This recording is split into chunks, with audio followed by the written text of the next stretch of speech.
According to Nick Cannon, 80% of women have problems with vaginal hygiene, prompting men from all over the world to speak out about it. One user on Facebook quoted, "Every time I go down on my girlfriend, she is a bit ripe. I haven't brought it up to her because I don't want to hurt her feelings." Well, men, worry no more. The goat of the yoni care is back. Embrace Pangea's pristine vaginal inserts. That's right. Pristine is an overnight vaginal solution that works in just 12 hours.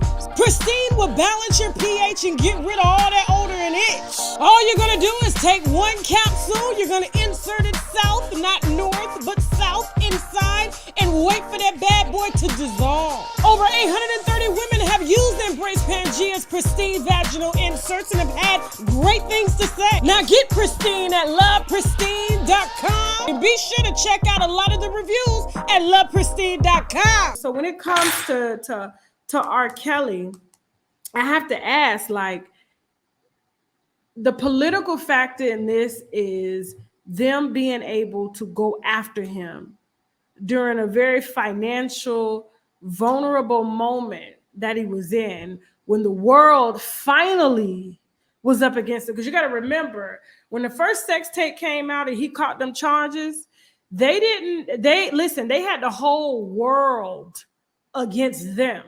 But now that we did our stories, and then then Lifetime took our stories and made them into a documentary.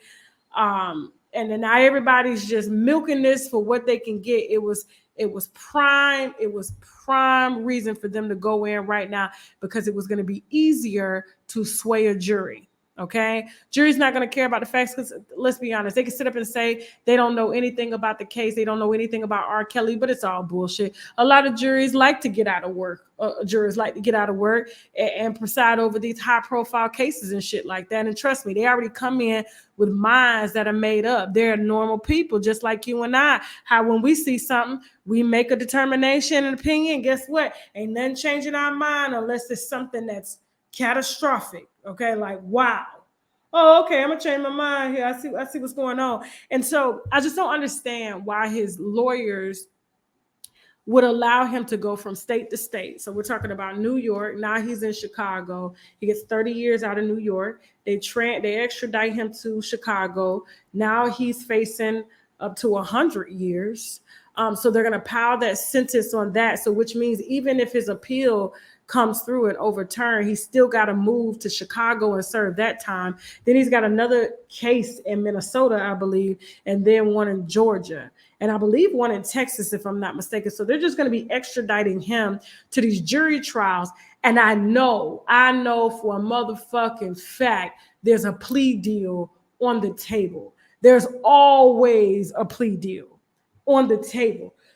So why on earth would these lawyers allow him to go from state to state, knowing that he's out of money, knowing that he's out of resources? Okay, yes, he has royalty checks coming in, and they're going to collect on those. They get to intercept those. Restitution gets to be paid from those.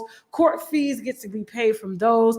And so to me, this seems like a systemic money grab. I was just talking to my husband about this. I said it's like they allow you to get rich in the United States, right? Only to figure out a way to take it back. Every Black entertainer that I know pretty much dies broke because the system takes back the money, assets, everything that they have worked for their whole lives through lawsuits,